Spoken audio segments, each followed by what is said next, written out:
결혼한 지 40년이 되었습니다. 저는 25살에 시집을 왔고 이제 65입니다. 40년간 제가 한 일은 단 하나였습니다. 시댁 제사를 지내는 것. 시할아버지, 시할머니, 시아버지, 시어머니, 큰아버님, 작은아버님, 시누이 남편까지 1년에 12번의 제사. 매번 똑같은 패턴이었습니다. 제사 전날 새벽 4시에 일어나 시장에 갑니다. 아직 어둠이 가시지 않은 거리를 걸어갑니다.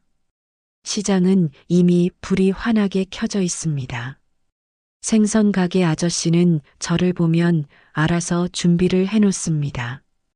아주머니, 이번에도 명태 3마리, 조기 5마리죠?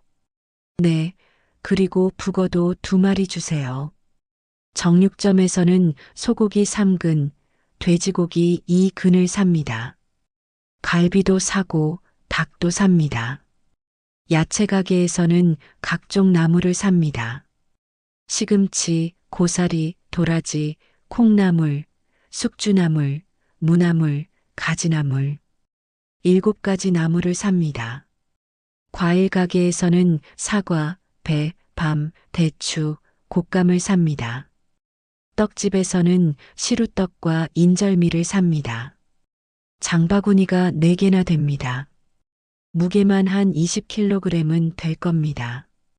예전에는 버스를 타고 왔지만 이제는 너무 무거워 택시를 탑니다. 택시비가 15,000원.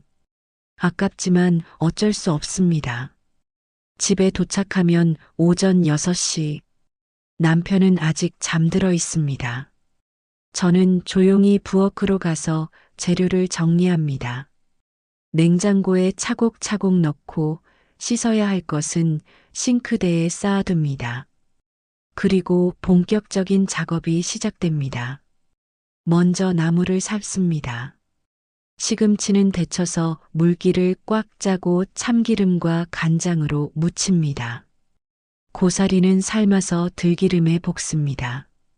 도라지는 손으로 찢어서 고추장 양념으로 무칩니다. 콩나물은 삶아서 파와 마늘로 무칩니다. 숙주나물도 데쳐서 초간장으로 무칩니다. 무는 채를 썰어서 북어채와 함께 무침을 만듭니다. 가지는 쪄서 양념을 얹습니다. 9가지 나물이 완성되는 데만 3시간이 걸립니다. 손이 시리고 허리가 아픕니다. 하지만 쉴 시간이 없습니다. 이제 전을 부쳐야 합니다. 명태전, 조기전, 동그랑땡, 육전, 버섯전, 깻잎전, 김치전, 동태전, 굴전, 새우전. 10가지 전을 부칩니다. 밀가루 반죽을 만들고 계란을 풀고 재료를 하나하나 손질합니다. 명태는 가시를 발라내고 한 입 크기로 자릅니다. 조기도 깨끗이 손질해서 밀가루를 묻힙니다. 소고기는 얇게 저며서 간장 양념에 재웁니다. 동그랑땡은 다진 고기에 두부를 섞어서 빚습니다. 프라이팬에 기름을 두르고 전을 하나하나 부칩니다. 지글지글 소리가 나고 기름이 튑니다. 얼굴에도 튀고 손등에도 튑니다. 뜨겁지만 참습니다. 전 부치는 데만 4시간이 걸립니다. 이제 오후 1시입니다. 점심을 먹어야 하지만 먹을 시간이 없습니다. 김밥 한 줄을 급하게 먹으며 다음 작업을 시작합니다. 탕국을 끓입니다. 소고기를 넣고 푹 끓여서 국물을 우려냅니다. 무와 파를 넣고 간을 맞춥니다. 밥을 짓습니다. 제사밥은 찰기가 있어야 하니 쌀을 조금 더 불립니다. 과일을 깎습니다. 사과는 6개, 배는 5개, 밤은 1줌, 대추는 20개. 하나하나 정성스럽게 깎고 씻습니다. 떡을 썰어서 접시에 담습니다. 이제 오후 4시. 제사상을 차릴 시간입니다. 거실에 큰 상을 펼쳐놓습니다. 3단으로 차려야 하니 상이 3개 필요합니다. 첫째 단에는 밥, 국, 술잔을 올립니다. 둘째 단에는 전과 나물을 올립니다. 셋째 단에는 과일과 떡을 올립니다. 위치가 중요합니다. 조기는 동쪽, 명태는 서쪽. 붉은 과일은 동쪽, 흰 과일은 서쪽. 생동숙서, 좌포우해. 시할머니가 살아계실 때 귀에 못이 박히도록 들었던 말입니다. 하나라도 틀리면 야단을 맞았습니다. 이것도 모르고 어떻게 큰 며느리 노릇을 하려고 그래. 그 말이 40년이 지난 지금도 귓가에 맴돕니다. 드디어 제사상 차림이 끝났습니다. 30가지 음식이 제대로 올라갔습니다. 시계를 보니 오후 5시. 정확히 12시간을 일한 셈입니다. 새벽 5시부터 오후 5시까지 밥 한 끼 제대로 못 먹고 앉지도 못하고 쉬지도 못하고 온종일 부엌에서 일했습니다.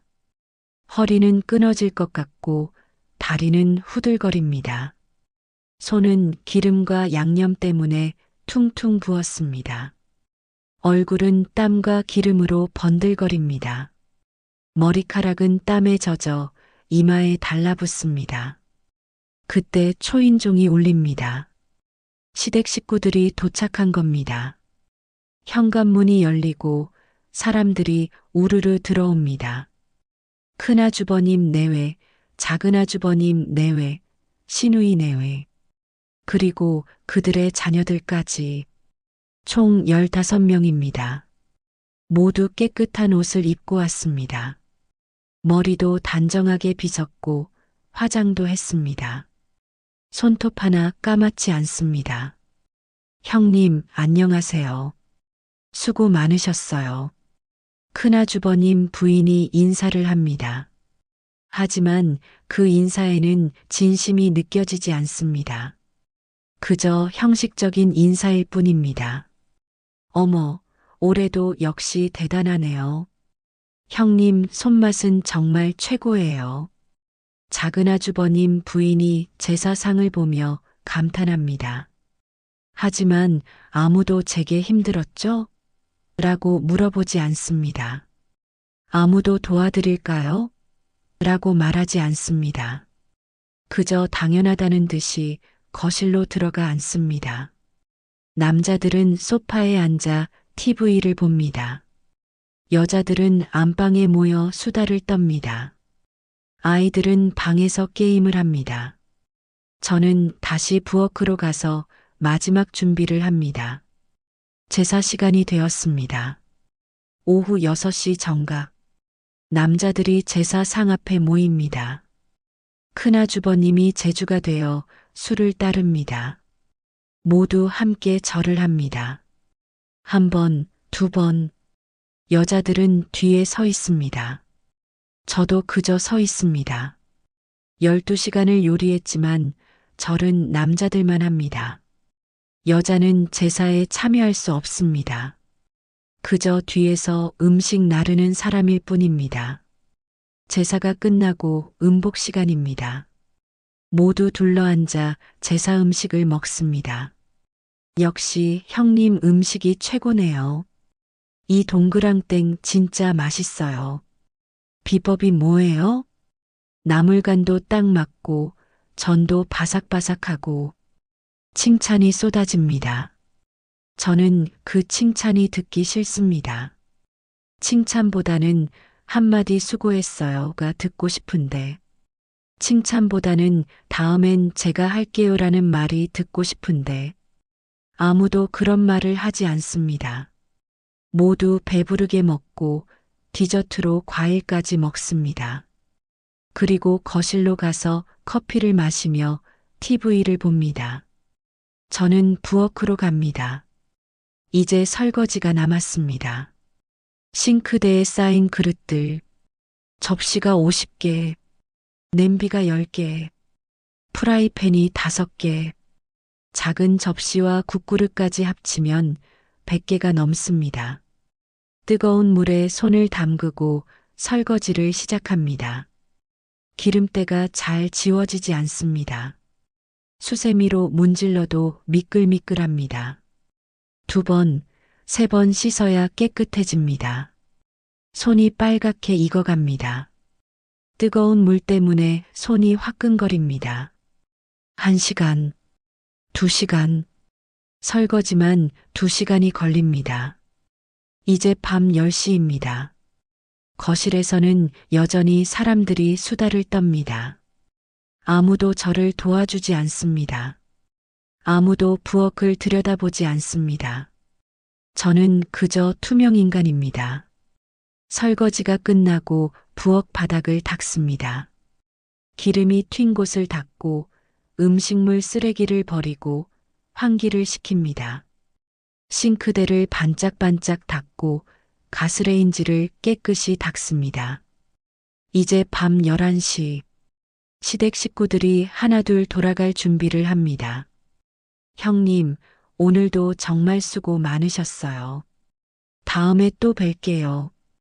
형님, 음식 너무 맛있었어요. 역시 형님이에요.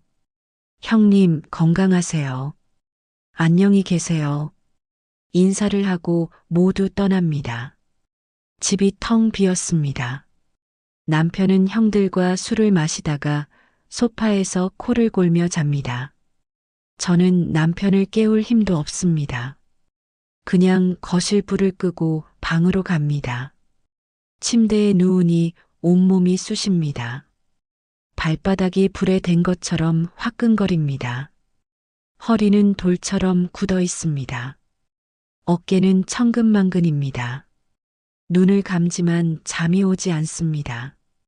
1달 뒤면 또 다른 제사가 기다리고 있습니다. 1년에 12번, 1달에 1번 꼴입니다. 이렇게 40년을 살았습니다. 25살부터 65살까지. 계산해 보니 480번의 제사를 지냈습니다. 480번. 하루도 거르지 않고 한 번도 쉬지 못하고 누가 시킨 것도 아닙니다. 하지만 안 하면 안 되는 분위기였습니다. 결혼 첫 해, 첫 제사를 앞두고 시어머니가 말씀하셨습니다. 며느리, 이제부터 제사는 내가 맡아라. 큰 며느리가 하는 게 당연한 거야. 네, 어머님. 그런데 저는 아직 제사를 지내본 적이 없어서요. 배우면 되지. 내가 가르쳐 줄게. 시어머니는 그렇게 말씀하시고 일주일간 제게 제사법을 가르쳐 주셨습니다. 어떤 음식을 만들어야 하는지, 어떻게 제사상을 차려야 하는지, 어떤 순서로 절을 해야 하는지, 하나부터 10까지 가르쳐 주셨습니다. 그리고 첫 제사 날, 저는 시어머니 옆에서 보조를 했습니다. 시어머니가 음식을 만들고 저는 설거지를 했습니다. 둘이서 일하니 그래도 괜찮았습니다. 하지만 3년 후, 시어머니가 편찮으셨습니다. 허리 디스크로 움직이기 힘들어 하셨습니다. 며느리, 이제 내가 혼자 해야겠다. 나는 이제 힘들어서 못하겠어. 그렇게 저는 혼자서 제사를 지내기 시작했습니다. 처음에는 서툴렀습니다. 음식간도 맞지 않고 전도 타고 상차림도 엉망이었습니다. 시어머니는 그런 저를 야단쳤습니다. 이게 뭐야? 이렇게 하면 어떡해? 조상님들이 뭐라고 하시겠어? 저는 울면서 다시 했습니다. 밤을 새워 음식을 만들고 또 만들었습니다. 몇 년이 지나자 익숙해졌습니다. 제사 음식을 눈 감고도 만들 수 있게 되었습니다. 시어머니도 만족하셨습니다. 이제 제법 하네. 역시 큰 며느리야. 하지만 칭찬뿐이었습니다. 그 누구도 저를 도와주지 않았습니다. 시누이는 말했습니다. 저는 시집간 몸이라 친정 제사는 못 지내요. 형님이 해주셔야죠. 작은 아주버님 부인은 말했습니다. 형님 음식이 워낙 맛있어서 저는 감히 못하겠어요. 모두 핑계였습니다. 그렇게 저는 40년간 혼자 제사를 지냈습니다. 아이 둘을 키우면서 시부모님을 모시면서 파트타임 일을 하면서 남편은 제게 말했습니다. 당신이 알아서 하면 되지. 왜 나한테 물어? 힘들어서 그래요. 좀 도와주세요. 나는 회사 일도 바쁜데 어떻게 도와줘? 집안일은 여자가 하는 거야. 그렇게 남편도 저를 외면했습니다. 저는 그저 참았습니다. 40년을 참았습니다. 하지만 그날이 왔습니다. 작년 추석이었습니다. 40년간 지켜온 추석 제사. 역시나 새벽 4시에 일어나 장을 보러 갔습니다. 시장에는 명절 준비를 하는 사람들로 붐볐습니다. 저도 장바구니 4개를 들고 이곳저곳을 돌아다녔습니다. 그런데 갑자기 눈앞이 핑 돌았습니다. 어지러웠습니다. 바닥이 흔들리는 것 같았습니다. 잠깐 앉아서 쉬려고 벤치에 앉았습니다. 하지만 어지러움은 가시지 않았습니다. 식은땀이 났습니다. 가슴이 두근거렸습니다. 숨이 가빴습니다. 이상하다. 오늘 컨디션이 안 좋네. 그래도 일어나야 했습니다. 제사 준비를 해야 하니까요. 겨우 택시를 잡아 타고 집에 왔습니다. 택시 안에서도 계속 어지러웠습니다. 기사님이 걱정스럽게 물어보셨습니다. 아주머니, 괜찮으세요? 얼굴이 너무 안 좋아 보이는데요. 네, 괜찮아요. 그냥 좀 피곤해서요. 집에 도착했습니다. 재료를 냉장고에 넣고 요리를 시작했습니다. 하지만 손에 힘이 없었습니다. 칼을 들다가 그만 바닥에 떨어뜨렸습니다. 당근을 썰다가 손을 베었습니다. 피가 났지만 대수롭지 않게 밴드를 붙이고 계속 일했습니다. 나물을 삶고 전을 부치고 탕국을 끓였습니다. 하지만 온몸이 떨렸습니다. 머리는 지끈거리고 눈앞이 흐려졌습니다. 오전 10시쯤이었습니다. 전을 부치다가 갑자기 눈앞이 깜깜해졌습니다. 그리고 저는 쓰러졌습니다. 의식을 잃었습니다. 정신을 차렸을 때는 응급실이었습니다. 하얀 천장이 보였습니다. 옆에는 남편이 앉아 있었습니다. 의사 선생님이 들어오셨습니다. 정신 차리셨네요. 많이 놀라셨죠? 여기가 어디죠? 병원 응급실입니다. 집에서 쓰러지셨다고 남편분이 119를 부르셨어요. 아, 과로와 스트레스로 인한 실신입니다. 혈압도 많이 올라가 있고 당 수치도 낮습니다. 얼마나 무리하셨어요? 의사 선생님이 안타까운 표정으로 말씀하셨습니다. 그냥 명절 준비를 하다가요. 명절 준비 혼자 하셨어요? 네. 당분간 무리하시면 절대 안 됩니다. 혈압약을 처방해 드릴 테니 꼭 드세요. 그리고 충분히 쉬셔야 합니다. 의사 선생님이 나가시고 남편이 제 손을 잡았습니다. 여보, 괜찮아? 정말 놀랐어. 저는 힘없이 고개를 끄덕였습니다. 왜 혼자 무리했어? 나한테 말하지 그랬어. 말했잖아요. 도와달라고. 그래도 이렇게까지 될 줄은 몰랐지. 남편의 목소리에는 걱정이 섞여 있었습니다. 하지만 그 다음에 나온 말. 그나저나 오늘 제사는 어떡하지? 벌써 3시인데. 저는 귀를 의심했습니다. 제가 쓰러져서 응급실에 누워 있는데 남편의 걱정은 제사였습니다. 형들한테 연락해야 하나? 음식 준비가 안 됐다고. 당신이 좀 쉬었다가 집에 가서 마저 할 수 있어? 그 순간 40년간 쌓아온 무언가가 무너지는 소리가 들렸습니다. 40년간 참아온 눈물이 터져 나왔습니다. 싫어요. 남편이 깜짝 놀라 저를 쳐다봤습니다. 뭐? 저는 이제 제사 안 지낼 거예요. 무슨 소리야? 정신 차려. 병원에서 이상한 소리 하지 마. 이제 정신 차렸어요. 40년간 미쳐 있었나 봐요. 당신 지금 무슨 말을 하는 거야? 제사를 당신이 지내세요. 당신네 집안 제사잖아요.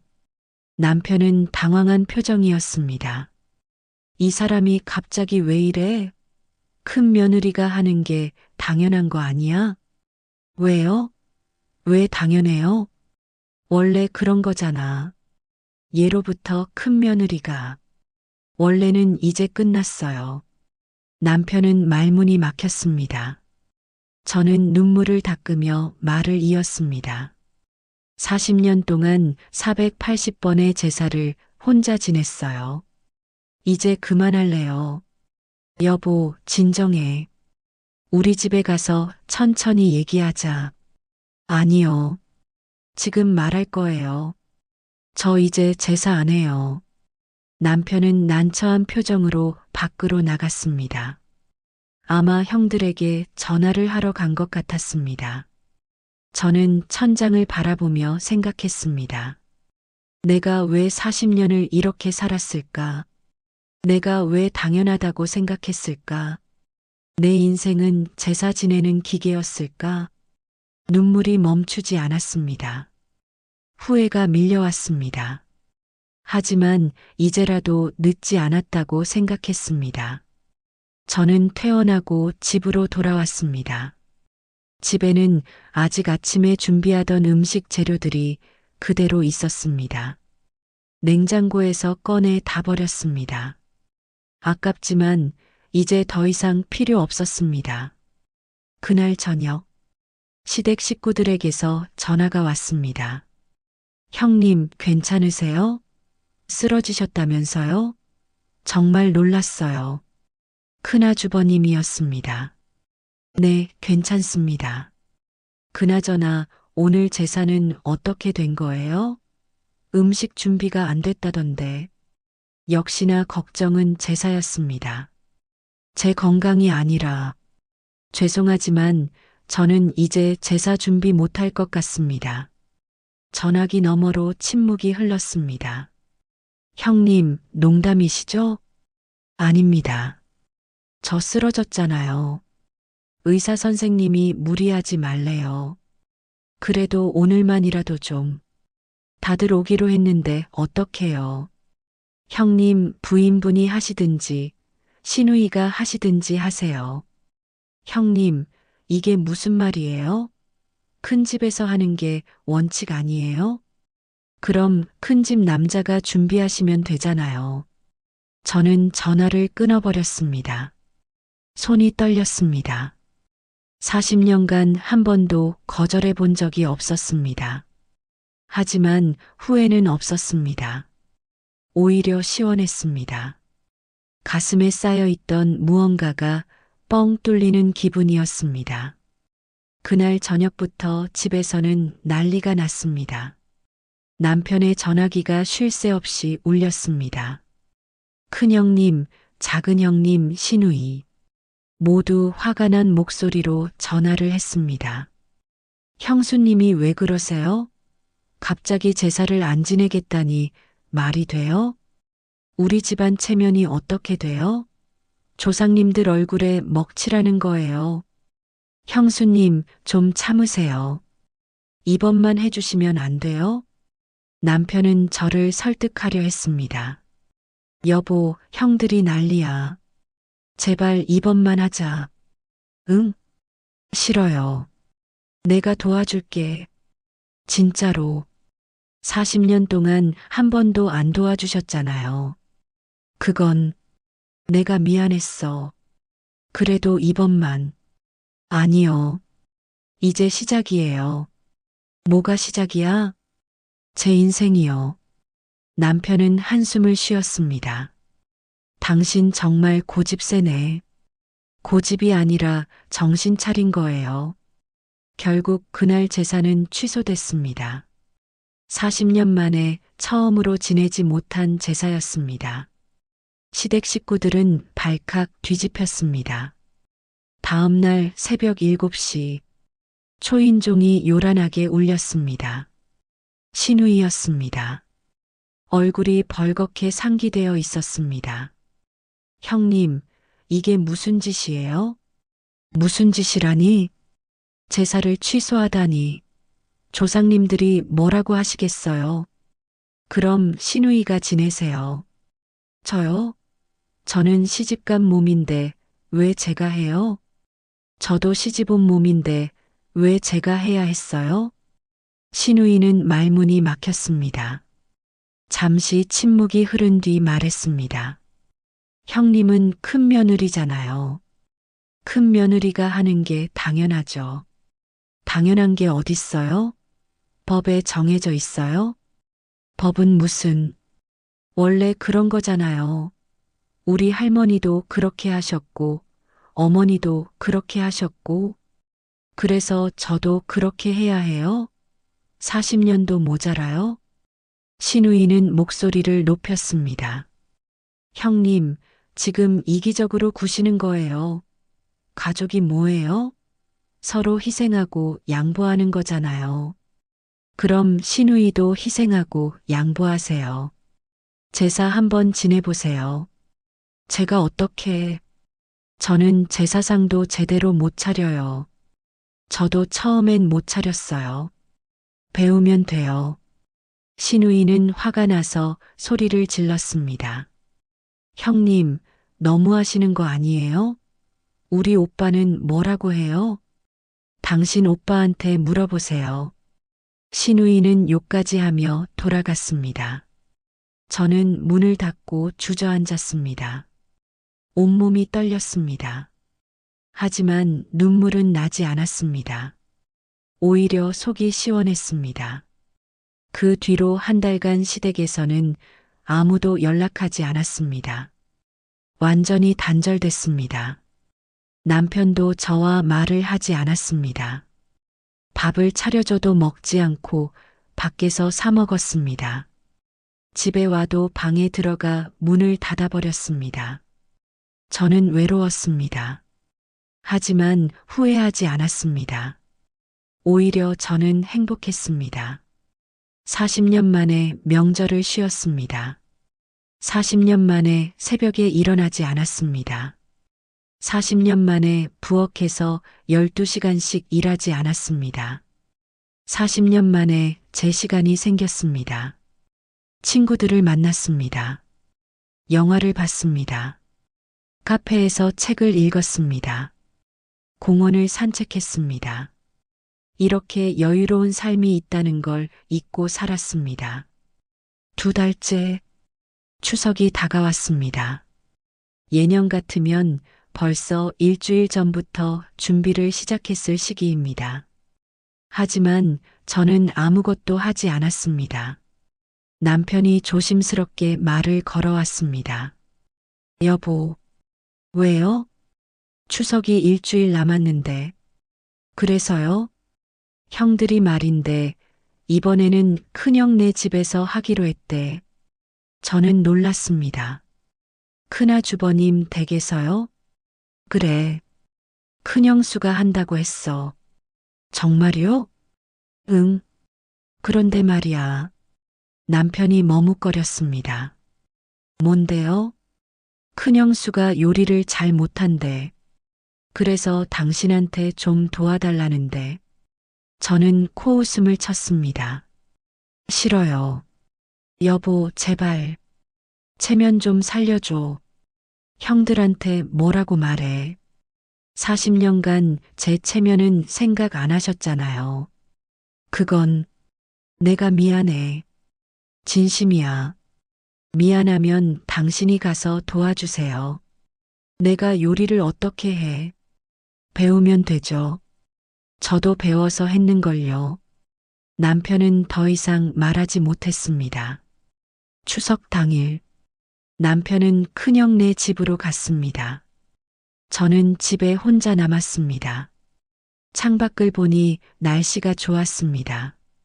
저는 예쁜 옷을 입고 밖으로 나갔습니다. 백화점에 가서 쇼핑을 했습니다. 40년간 한 번도 사보지 못한 비싼 가방을 샀습니다. 예쁜 구두도 샀습니다. 맛있는 레스토랑에서 혼자 식사를 했습니다. 스테이크를 먹고 와인을 마셨습니다. 영화도 봤습니다. 카페에서 케이크도 먹었습니다.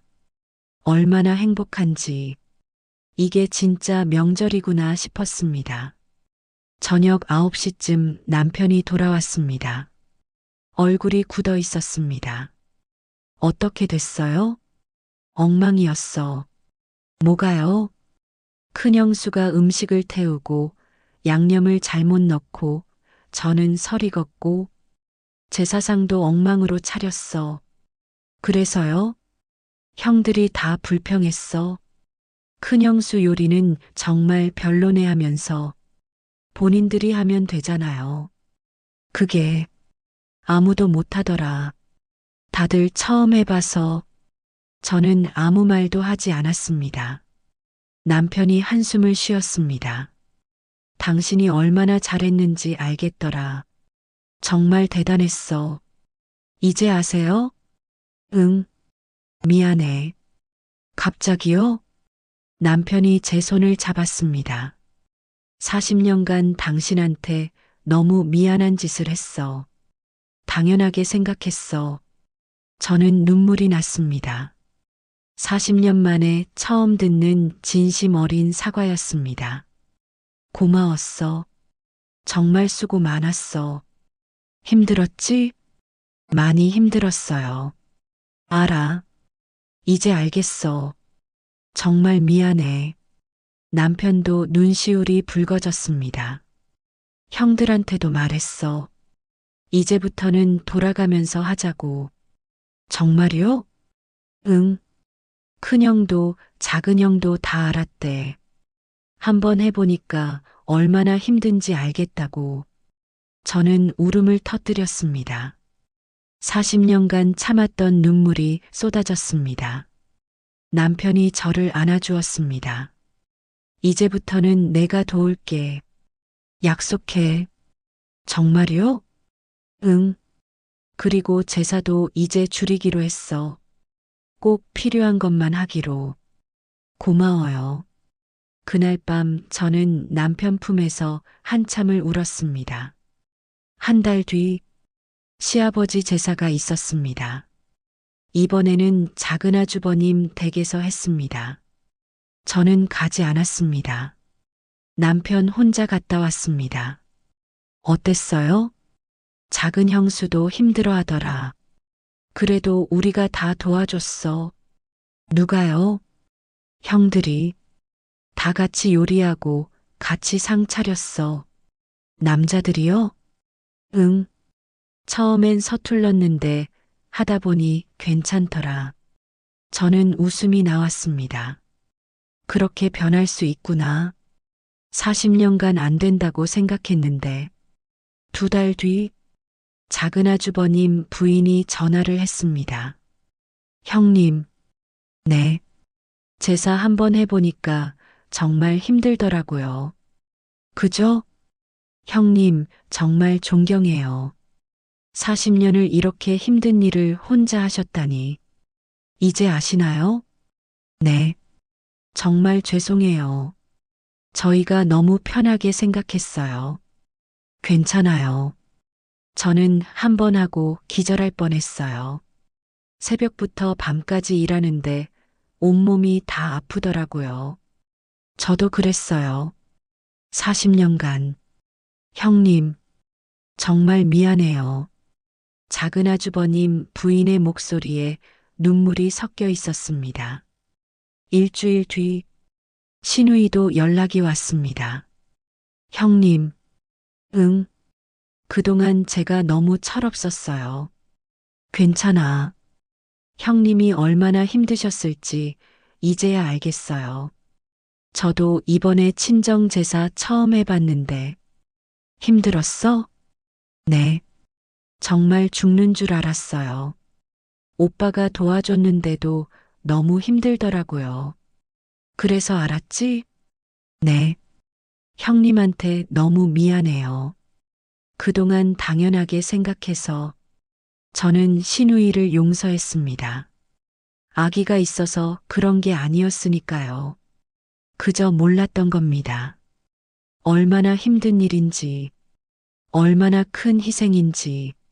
석 달 뒤 명절이 다가왔습니다. 이번에는 우리 집 차례였습니다.